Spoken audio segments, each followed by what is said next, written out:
like as a student. Political Voices. One story, many angles.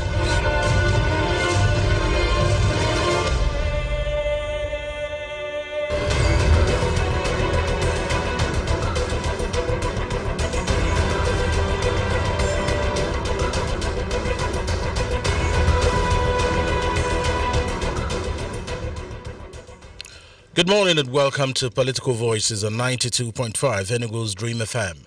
Political Voices is a session of comments, interviews and analysis of trending political stories as they affect and shape the world around you. Today is Friday. It is the 18th day of September 2020. This morning, our focus turns on the state of roads in the southeast. We'll look at the concerns people have about that situation. And before we get to the discussions, we'll have a few issues arising from the political space. The deputy governor of Ondo State, who is also the governorship candidate of Zenith Labour Party in the October 10th election, Mr. Agbola Ajayi, has said he has no alliance with his People's Democratic Party opponent, Mr. Itayo Jegede. The chief press secretary to the deputy governor, Mr. Babatope Okiowo, while dismissing a report linking his principal to the PDP candidate. In an interview in Akure on Thursday, said the report was the handiwork of his rivals. There was outrage as government is mandating citizens to fill self-certification forms at financial institutions. The Nigerian government made this known on Thursday via its verified handle at NigeriaGov. In a series of tweets, the government said the new forms must be obtained, completed and submitted by all account holders in financial institutions, including banks and insurance companies. The form must be completed in order to enable financial institutions in Nigeria carry out due diligence in line with extant tax regulations. That's what the government is saying on that. Just one more before we get to the discussions now. The President, Muhammadu Buhari, on Thursday said he was committed to free and fair governorship election in Edo State. He called on stakeholders in the election holding on Saturday to avoid what he called do or die mentality. Buhari's position was contained in a statement by his senior special assistant on media and publicity, Garba Shehu, titled Edo Election. President Buhari urges parties, candidates, security agents to behave responsibly. Those are some of the issues coming up from the political space. Remember, we are live streaming on 3 platforms. On Facebook, it's 925 Dream FM. Remember to like the page and turn on notification. On Twitter, it's at Dream 925 FM. Remember to follow us on Twitter and turn on notifications. And on YouTube, go to our YouTube channel at Dream TV Enugu. Remember to subscribe to the channel and turn on notification. And you can send us a WhatsApp message on 0902 0020 925. Stay with us.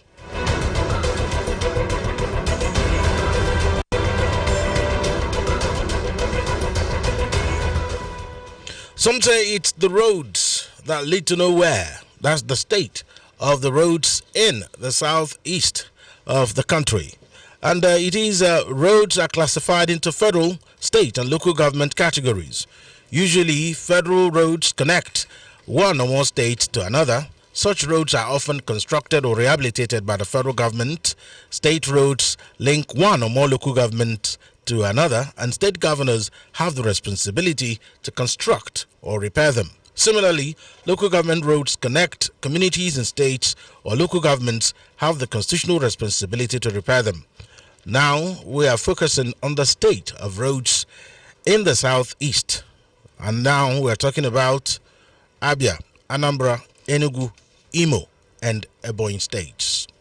We are joined this morning on Political Voices by Honorable Nick Ozonsi. He's an engineer, and he's a former local government chairman, UD local government, former special assistant to the deputy senate president. He's also a highway specialist. Good morning, and thank you for joining us. Good morning, listeners, and good morning, Alex and your team. We're also in the studio this morning is Barrister Nnadi Umofokansi. He's an Enugu-based constitutional lawyer, property and human resource consultant, political analyst, and the president, Nigeria Bar Association, Ezago branch. Good morning to you, sir. Good to see you again. Thank you very much, Alex, and thank you for having me once more. All right. So I'll start by asking you, Honorable Ozonsi, the state of the roads in the southeast, does it worry you, or does it make you feel any form of elation? Does it call for celebration? Alex, thank you very much. I think it's really a worrisome situation looking at the state of the roads in the southeast. Like I said sometimes ago, I have been privy to the things that are happening in the highways in the southeast.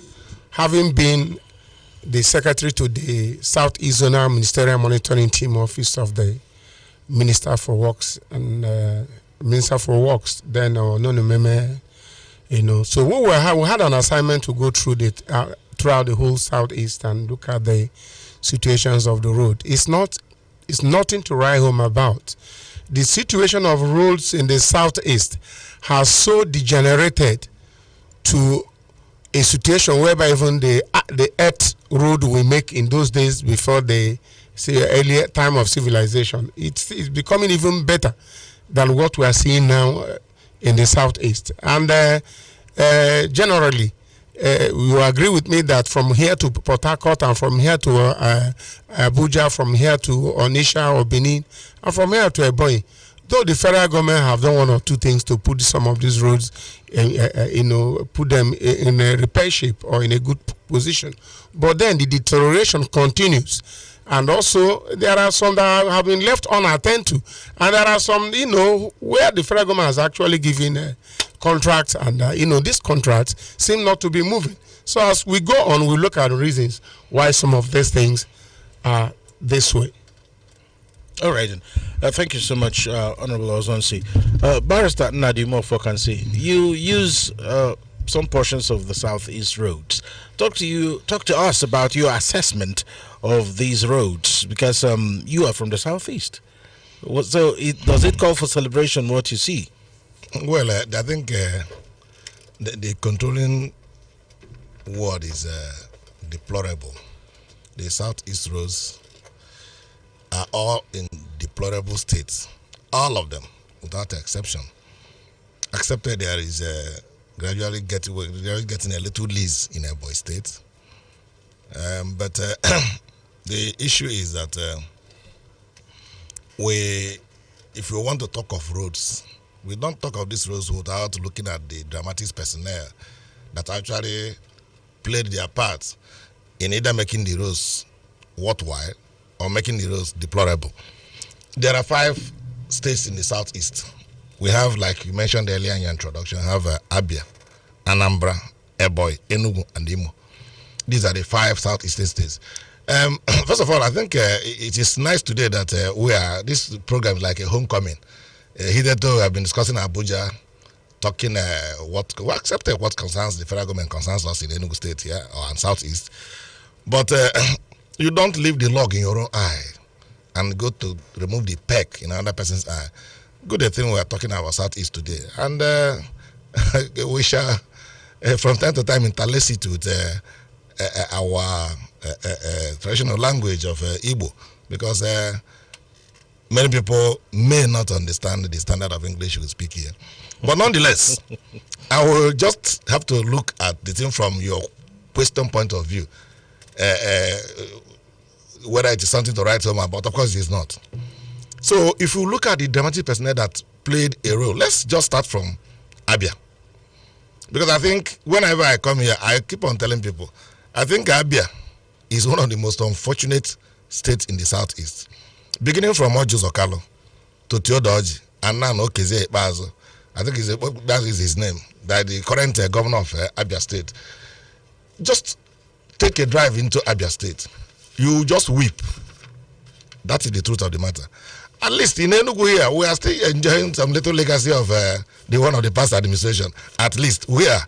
Many of them have not failed, but many are failing. But again, you also look at Anambra. We celebrated Anambra as one of the states that had the best network of rural roads. But you see, Willie Obiano actually is not impressing anybody in terms of maintaining those roads. So that's why I say we can't divorce the dramatic personnel from the roads themselves. Because there are people we trusted our faith to. and we say, take our collective responsibility, govern us. We will surrender our sovereignty to you to rule us and manage our resources. No, if you now talk of rules without talking about those people. So when you come to Anambra, the era of P2B was the era of Eldorado. Anambra escaped from their own shackle after the first 4 years of Mbadinuju.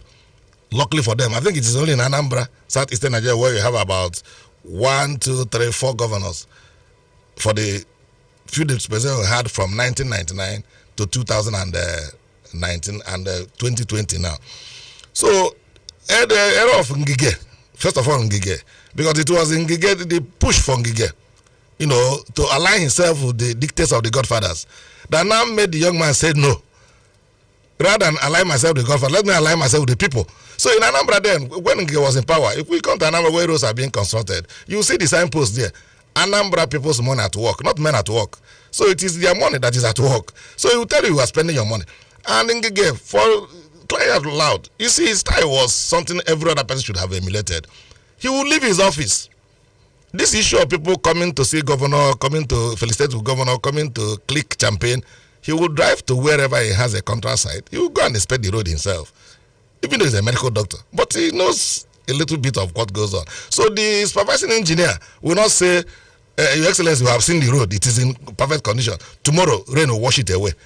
And then everybody will blame the governor, rather than blaming the person who certified the road as correct. So that was why many of the roads in Anambra are still sustained. Now, you come to Ebonyi. The first two era of Samuel Egu and what is the other old man's name? Elechi. So you find out Samuel Egu actually went into the area of education. So what we are discussing today is roads. We're not discussing education. We're not discussing any other aspect of governance. So Samuel Egu didn't venture much into roads.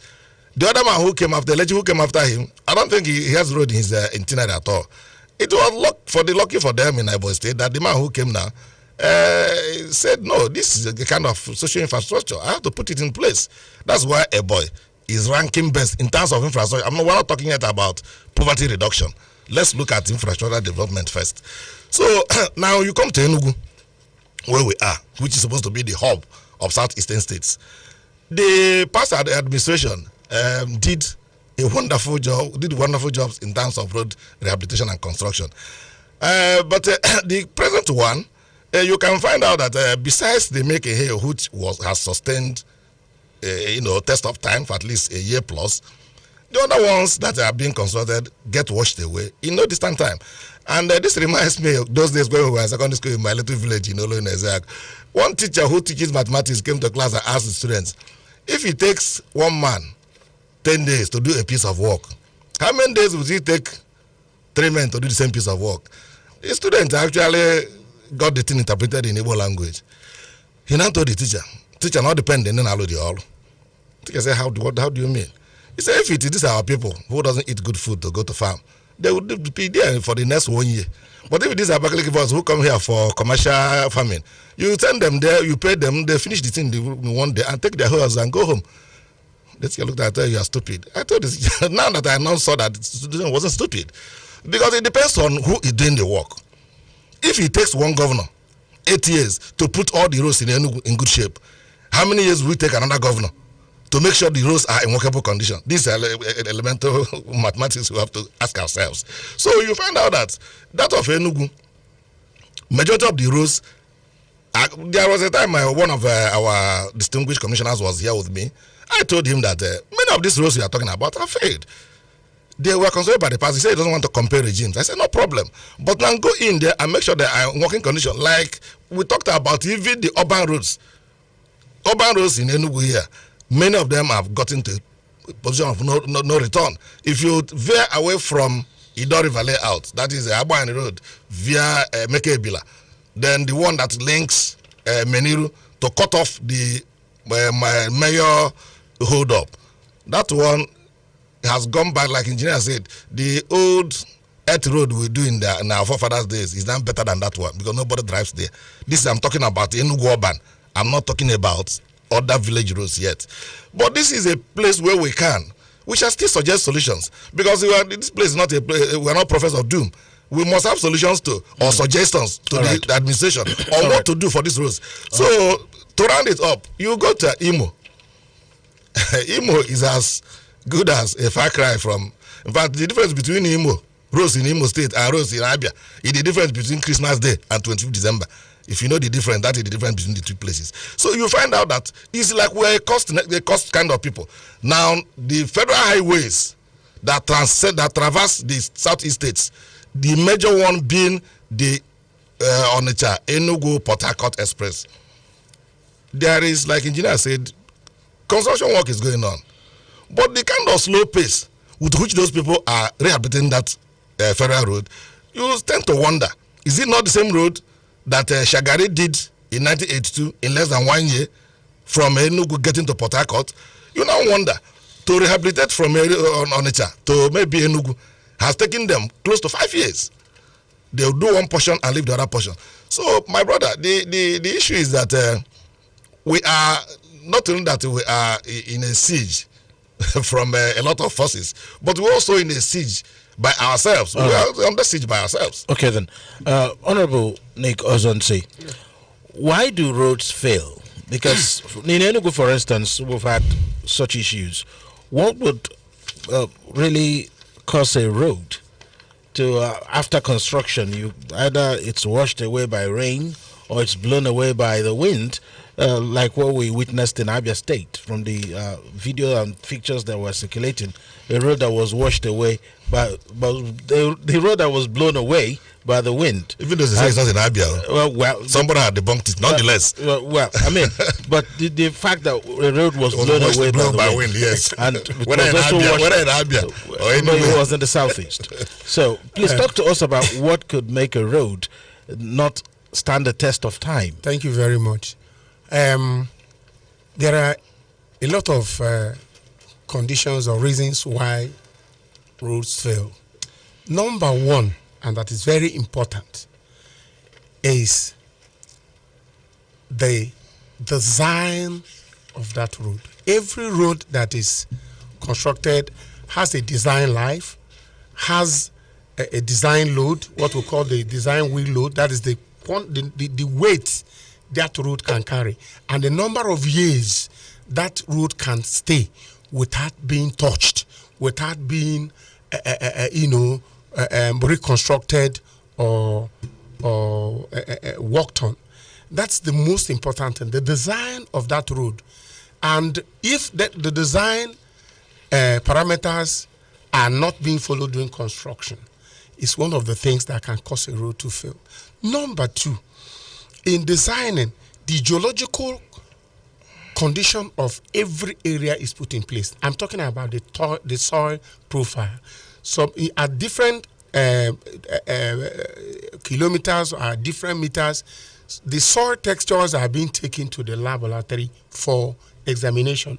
And then the bearing capacities of these soils, are being tested to see the quantity of load that particular road can carry. And then while doing this also, we look at the topography of the area. There are areas that are prone to collapsing naturally, even without even while the road is well constructed. If you do not do proper investigation concerning the topography of the area, there are sometimes you hear landslide, you hear the collapsing and whatever. Some area also has to do with what we call underground water. There are water that is why it's important also to carry out this geological investigation. There are some areas that house some roads or some portion of the roads that houses water underneath. After some time of the year, you see water coming up to the road, not minding the thickness of the road pavement, not minding the material that are being used. Another cause also is the quality control. Why asphalt are being processed, or some of these material used for road construction are being processed, the quality control should be put in place. The engineers who are specialists in monitoring the preparation of these materials should ensure that there is a appropriate ratio, in combining the mixtures of the things they use in making up asphalt. Number 4 is weather condition. before you design a road, you should be able to know what kind of region is this? Is it a rainy area, or is it a drought area, or is it a Sahel area, is it a desert? Now we find out that people try to give the same amount of money for construction of road in the southeast, the same length of road, they give it to somebody in Sokoto or Kano. You find out that the road constructed in Sokoto will last for more than 50 years without being touched. While the same road constructed in the southeast, they will not last 10 years. The same amount of money was put in place, the same type of material was put in place. But because of the weather condition, you find out that the one that is in an area where water does not, because water, we normally say that water is the enemy of the pavement. So where this area, where water percolates into this pavement, could be one of the reasons also where road fail. Then let's look at about the type of material. There are people that when you ask them to construct a road, if they lay hand on anything, and the reason is because if they are not properly supervised, you can see somebody will ask to get asphalt, and this asphalt should be laid, at a temperature of about 150 degrees Celsius or 130 degrees Celsius. The person will just carry the asphalt at 20 degrees Celsius, maybe go and lay. Then also you talk about the borrow pits. People normally, before you go to borrow pit to go and take materials for making up your road beds, you test the borrow pit should be taken to the lab. You look at the soil textures and then the bearing capacities and other parameters that needed to be done in testing of soil before going to borrow pit. You look about the attitude of the government. The government will award a contract and then they will not finance the contract. How do I mean? They can award a contract of about 200 million left per se, and then they give you 50 million to start with. And the contractor will be running up and down on how to meet up. And I've met a Lebanese company that said, if you give me 100 million for a job of 200 million, I will do that of 50 and hold 50 behind should anything happen. So if I know that these are some of the policies that the government should put in check, then you will now talk about the attitude of our own engineers, the compromising attitude of engineers. Like I told us some times back, I happen to have been the secretary of the Southeast Zonal Ministerial Monitoring Team under the Office of the Minister for Works. I have some of these documents state by state. Now we find out that when the federal government asks some states to wait so that they will come and do rehabilitations or reconstruction works in failed roads in their state, some states will say, no, permit us to do it so that you can pay us. Now, the federal government permitted many states between 2012, 2013, and 2014 to go and carry out construction in their state and then bring up the bills for payment. To my surprise, this document I'm holding, I might give you some. Some states did a job of 15% of a road, and they are demanding 95% from the federal government. And then those of us who are supervising bodies, they'll be asking, please take a tip, take this. If you do it, your integrity is at stake. The Nigerian Society of Engineers are watching you. The Korean is watching. Even you as a human being that has conscience, you know that a road that is not constructed, for you to stand that is constructed to take a kickback, is it not just sin against God, but evil against humanity? So you also look at the attitude of the road users. The attitude of road users are some of the reasons why road fails. You find that there are some people, when their vehicles fall on the road, they start burning tires on the road.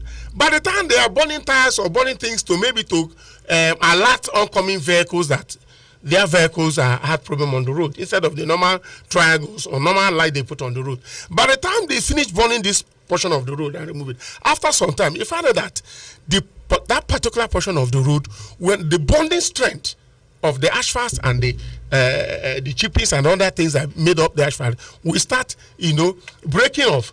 Then you look at also tanker drivers. Some tanker drivers will park their vehicles that are leaking at the center of the road, and fuel or some of these hydrocarbons are solvents. They will tend to start softening the components of this asphalt. For many years, for many weeks, if you go to that place, you find out that you see a kind of alligator cracks, or maybe you see a sort of cracks on the road. Are you getting me? Because of these petrochemical materials. Then you also look at a situation whereby vehicles are overloaded and perhaps they collapse or they fall, or accident generally. There are big trucks or caterpillars. Some of these chain caterpillars or bulldozers, recklessly, some people allow it to run on the surface of the road. You ask, if I can give you more than 1,001 reasons why roads fail. But most importantly is, one, the attitude of engineers, the attitude of the construction companies, the quality control, the geological investigations, the hydrological even. So, in general, funding of roads is very important. But the attitude of the people who are asked to do these roads are also important. Now, let me make something clear, please. In Enugu State, per se, I'm sorry to digress a little. The governor of Enugu State, Honorable Ifeanyi Ugwuanyi, he may not have touched everywhere in the east, in Enugu State, but I think he has done so well in terms of road construction in Enugu State. If you go, for instance, let me take some part of Nsukka areas. The road constructed there, I look at it, these roads will stand the test of time. And they have never been complaining about some of those that have been constructed. I'm not talking about some of the street roads in Enugu here that are being constructed. When you come in the morning, construction will be going on. By the time you come in the evening, construction is completed. Now, you look at it. The people that are doing this job are some of the causes. But I know some of the roads that are being constructed. For instance, the one constructed between the Enugu-Onitsha Expressway, bypass to Ama, constructed by Honorable Ifeanyi Ugwuanyi, is that road now has not failed. He first awarded that contract to one Tomando company to come and do. Do you agree with me? Tomando did this company, people were clapping hands for him. That road took only 3 months to fail. And then recently again, another indigenous company from Enugu State, in fact, one of our brothers there, was given this job. And he did this job as if he's from America. That road now, already by Ifeanyi Ugwuanyi, still stand the test of time. So there may be some other pockets of streets that have not been handled or was not handled very well in the past. All right. So that should not mean that the governor has not actually put in place good job in Enugu State. All right, then. Thank you so much. Barrister Nadimo Focus. Yeah. Just before we go to the phone lines, I'd like to get your thoughts on how we can change the narrative about the quality of roads in the southeast, because it does appear, especially in Enugu, that it does appear that recently no one is seeing quality roads. He just cited an isolated example of the roads in Nsukka. So shouldn't we see more of these examples? Why does it have to be an isolated one? You see, that's what I said. My distinguished engineer, I very much, he is at home with road construction because that is his field. But then again, I'm not putting him on a cross-examination witness box. What we do here, we discuss on a general term. Now, you see, I said here that we are not prophets of doom in Dream FM. When we say we have a problem, that's the first solution to every problem. That's the way solution. What is the problem? Okay, you have the same problem. You have it in the general southeast. All of us know that the problem of southeast is major problem is about roads. Now we're talking about how can these roads, how can we change the narrative, like you rightly asked. I said, like he also affirmed, that supervision is very important. Supervision. When you send people to do a given work for you, you need to go and know how they are doing it. Now, many of the roads that were either washed away by rain, carried by wind, or failed in less than 1 year, if you go and check, you find that many of them don't have drainages. I am not an engineer, but I know that drainage helps to sustain any good asphalt road constructed anywhere. So if you construct a road and you don't put drainages, and the rainwaters come, they find a way to carry off whatever has been blocking them. But if there are drainages, they will follow the drainages simply and move away. So the drainages are very important. Many of the roads that are being constructed of recent in Enugu, they don't have drainages, and it is a minus. Now, we talk about, it's not everything people say attract foreign investors, but there are foreign investors who are ready to do roads in Nigeria. They are in some states like in Lagos, but the difference is that when they do the roads, they will reintroduce the era of toll gates. If toll gates will make us sustain the roads and get foreign investors, so be it. Why not to do it? Lagos toll gate has been reintroduced. every street. That's why in Lagos you see almost about 2 plots of land used as road. 7 lanes this way, 7 lanes the other way. But there are toll gates now. You drive every major highway in Lagos, you pay toll gates, and these are used to maintain the roads. Now, the most governments can look for community government partnership in road construction. You can, when CSDP came on board, that we are doing some rural public utility like water, schools, and the rest for very many states in the southeast, including Enugu. It was a foreign United Nations World Bank sponsored program. But then there are community counterpart funding. There are a lot of communities that are ready and willing to partner with the government to get their roads done. My own community is ready. If you say, which community do you think will partner? I know when we had our meeting last December, one of the topics we discussed was how much are we going to raise so that we now go and beg the government to partner with us. We can now give them this money we have raised. Bring your own partnership funding so that we can do this road. If we do all this, you find out that this issue of road construction, what does it even take? That's the truth of the matter. What is it? If a boy can take the stride that they are taking, I'm surprised engineer have not touched anything about a boy. Okay, you still come to a boy. If a boy can take the strides they are taking in roads, what stops other Southeast states from going to a boy to copy the young engineer, the man, the engineer Dave Umahi that is there? Mm-hmm. Engineer Dave Umahi might not be a god. That is the truth of the matter. He might not be a messiah. That's also the truth of the matter. But what we see in law, we call it res ipsa loquitur. This thing speaks for itself. You don't need to praise Umahi when you see he has not done anything. You don't need to praise Ofokansi if he's there, he's not doing anything. The truth of the matter is that what the man is doing is there to speak for him.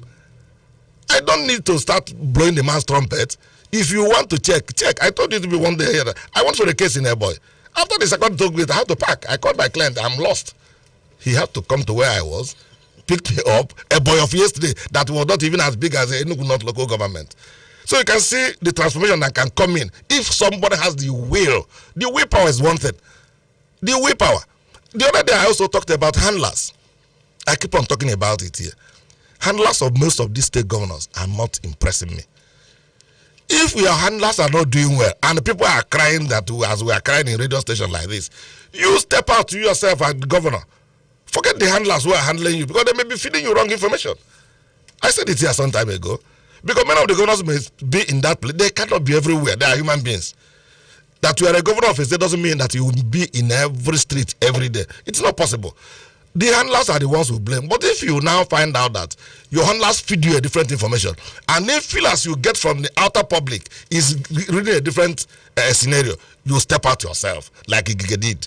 He will go out and inspect the road himself. So that's why I say these are solutions we can do or can use to make sure we return these roads. Okay, thank you. I see that Honorable Nico Ozonsi wants to say something just before we go to the phone lines. Honorable Ozonsi. Yes.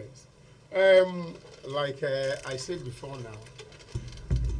now, I sometimes allow my colleague to call me. Because if I continued in the next 1 or 2 hours, I think I won't have stopped. But it's very pertinent to note that in supervision of roads, or in road supervision, there are a lot of things we look at while supervising. Number one is the vertical and horizontal alignment of the road. Number 2 is the earthwork. Number 3 is the subgrade. Number 4 is the culverts. Number 5 is the concrete, other concrete drain or whatever. Then erosion / flood control works being done at site. Number 7, the soft base, the lateral base, the stone base, the binder course, the wearing course, the shoulders, the bridge works, and other things. There are other things also we look at while we are carrying out inspection. But these are professional slangs, I am coming. So you say that bring it down to the layman's understanding. Those who are feeling the impact of the roads. Yes, you talk. What you are saying here is academic. I am coming. You talked in terms of not providing drainages. Not this thing. That was elementary. It's elementary language. Everyone understood it. When drainage is a drainage in all language, and concrete is concrete, and culvert is culvert.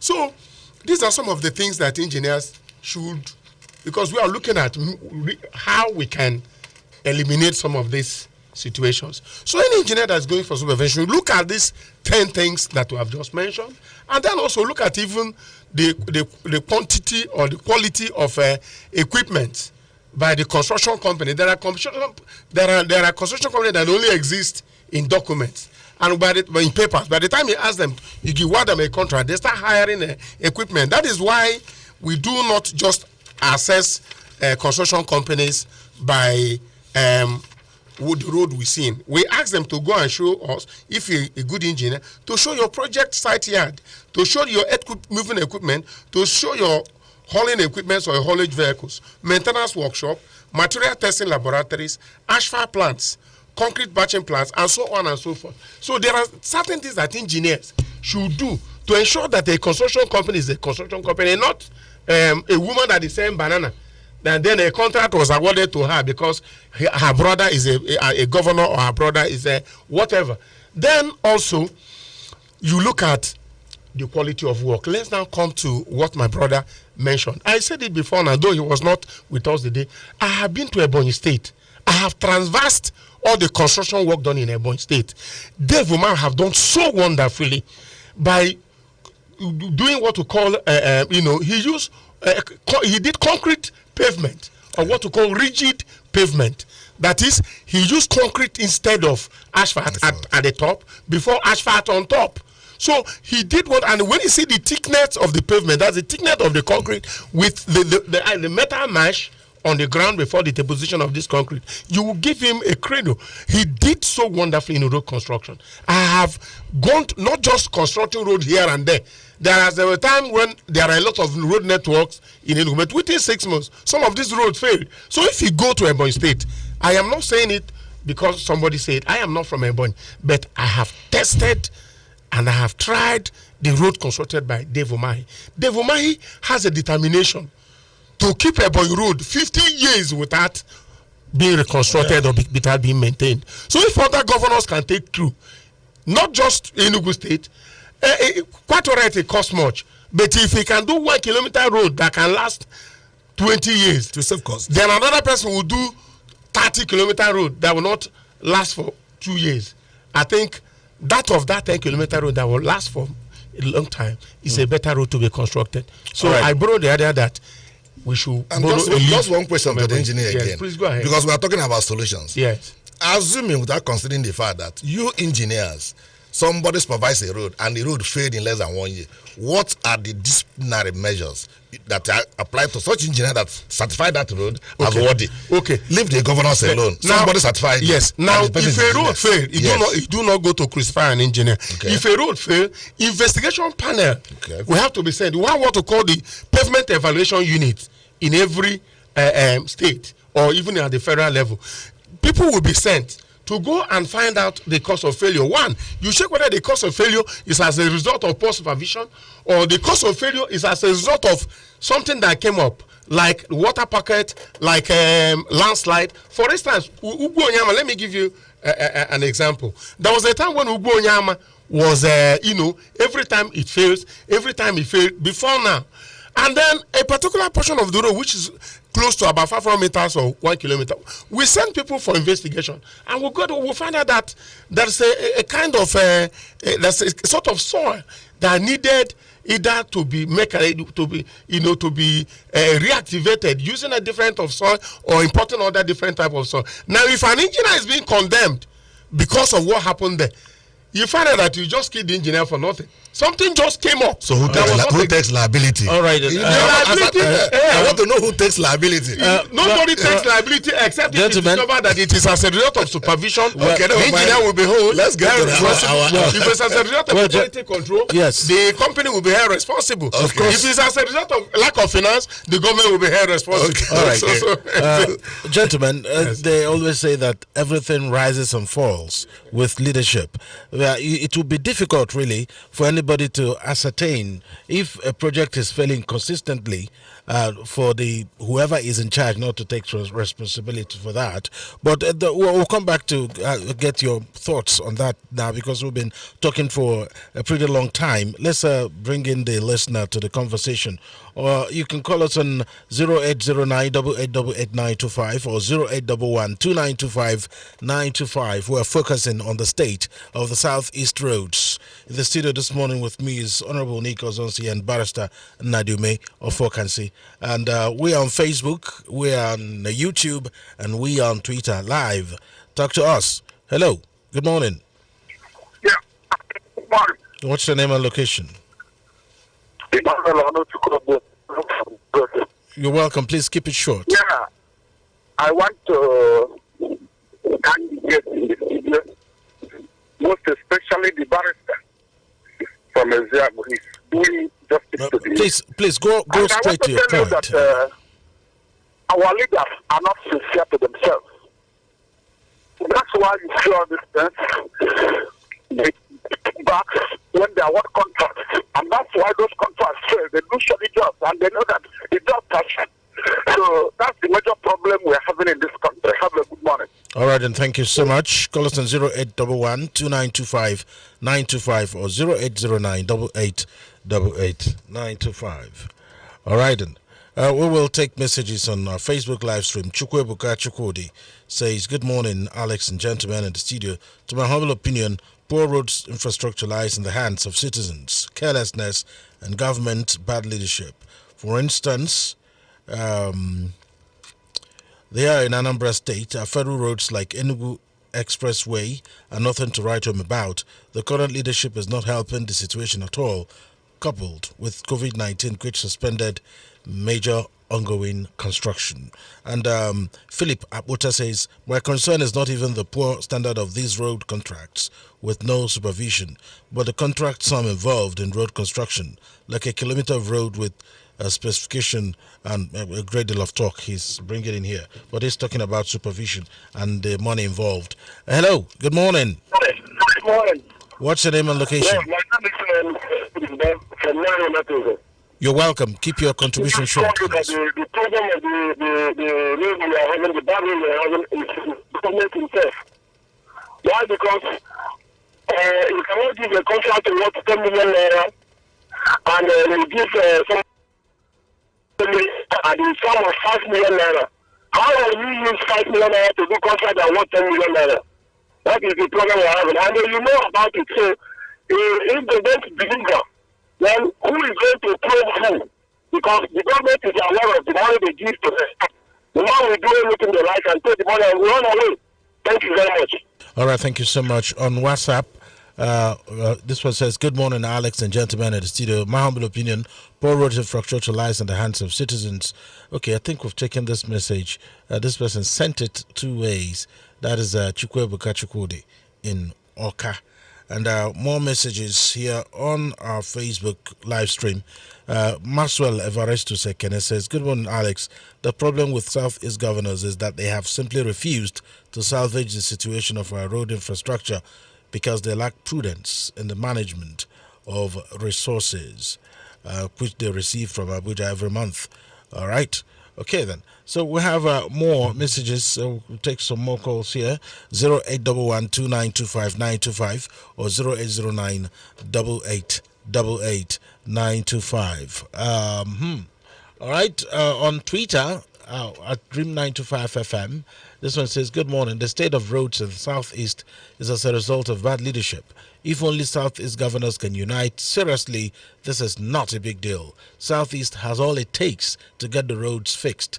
Our best known hands and all that. I think he's made a point there. And Azubike Azodo says it will be good from Facebook now if other southeastern state governors will emulate Governor Mahi in terms of quality road construction, direct labor, properly supervision saves costs and produces better results. All right. So okay, well, let's take one more call and then we'll come and tie it up now. Hello, good morning. Hello, good morning, Alex. What's your name and location? My name is Chike. I'm calling from Anambra. You're welcome, Chike. Please, thank you for discussing the issue of Eastern region. Please, the number one cause of Eastern region is our government should stop road, something like Dangote that carries 50 tons. Why our road is 30 tons? They made it for 30 tons. And they are carrying 50 tons. One. And those some tankers that used to carry fuel, they made it for 33,000 liters. But now they are carrying 90,000 liters. All those things we used to damage our road. Dangote is supposed to be paying the penance road tax for Eastern region. So if our Eastern region's governor puts this thing, any something like that kind of Dangote trucks to enter Eastern region, our road, we should stop it. Thank you. Thank you so much. Very interesting issues he's raising. But just before we take on that, we have another message on Twitter at Dream925FM. I say that the governors are to be blamed for the construction of the poor quality roads because most times they are not focused. They are more focused on fame than giving the people quality infrastructure. Kingsley from Enugu. I think we'll come back and tie the matters up now. Honorable Nick Ozonsi. Yeah. A lot of issues raised. The last caller made raised a point. You raised it before in terms of weight, but he brought another dimension. All those who own the heavy-duty trucks that are plowing the roads in the southeast, shouldn't they be taxed for putting pressure on these roads? And what can we do about it? Yes, it is very much wrong to say that the government will tax Dangote or haulage companies for plying the road with their loads. Now, every road that is constructed, I said it before now, has what we call design life and design load.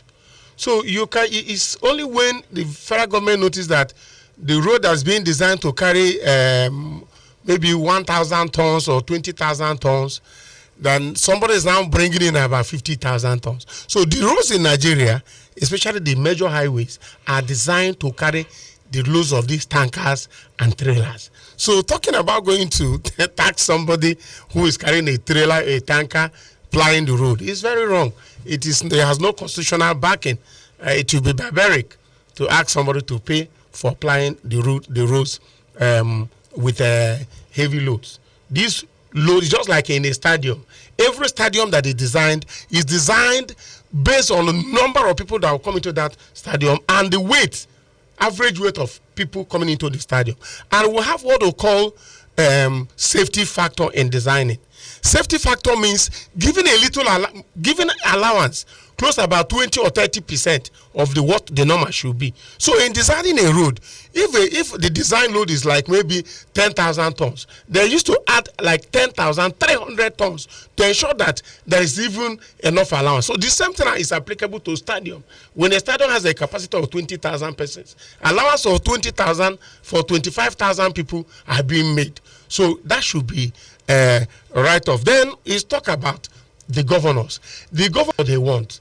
And if they say what they want, like what Dave Umar is doing, the governor should also advise his supervisors from the Ministry of Works or from the Ministry of Project Implementations. Look, this is what I've asked the contractor to do. Look at the documents. This is what we should ensure that he's doing. And like one of my brothers said, from time to time, the governor can, like our governor, I'm sure he did this. He does it. Even last week, or last 2 weeks, he was at Oba, where they are commissioning the new area command. He had been there. From there he moved to where they are constructing the new School of Medicine. So something like that. Governor should be able to move from time to time. You go and see the things being done, and then you go with your with your experts, which is your commissioner or whatever, or special advisors, who will go with you, because as a layman, if you get there and not an engineer, you won't know what they are doing. The road could be very beautiful, the construction could be so nice, but the structure itself and the makeup of the structures, he may not know. So governor visiting site with his experts is very, very important, because no man is an island. All right then. Barrister Nadio Mofokans, we're coasting home. Let's have your final thoughts on this issue. Well, I think I will have to disagree sharply with the engineer over the issue of billing of road users.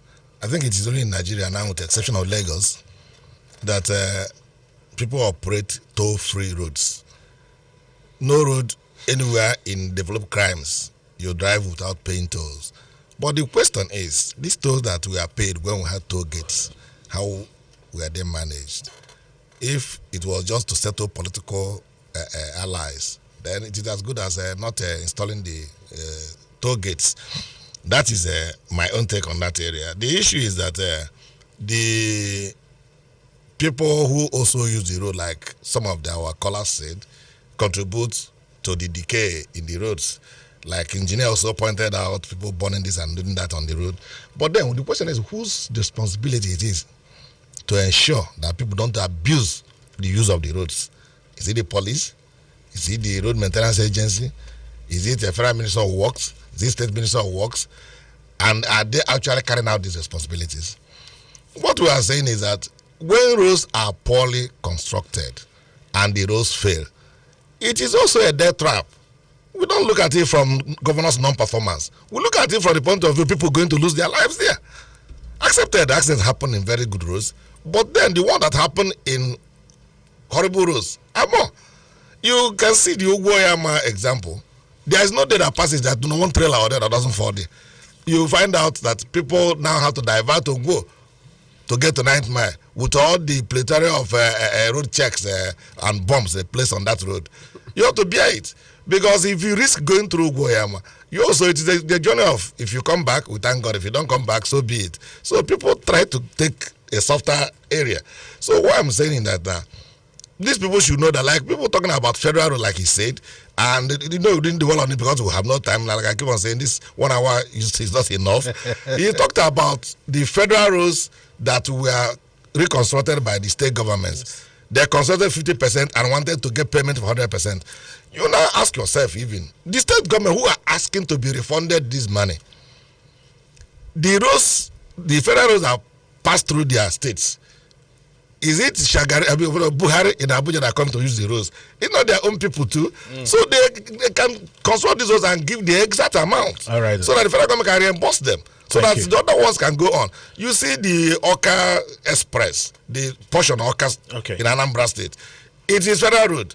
There are flyovers, about 1, 2, 3, 4 flyovers on that federal road. Anybody who, if he's one of the assessment team and comes and sees the flyover, he will say it is not there. So we can go on and on and on. It's a problem. Thank you. Yes. Thank you, Barrister Nadumo Fokansi, Enugu-based constitutional lawyer, property and human resource consultant, and political analyst, and the president, Nigeria Bar Association, Ezago branch. Thank you. Thank you very much, Alex, for having me. And we also had Honorable Nick Ozonsi, former local government chairman with the local government and former special assistant to the Senate president. He's also a highway expert. He's an engineer by training. Thank you for your Thank you, Alex, and thank you, listeners. And thanks to my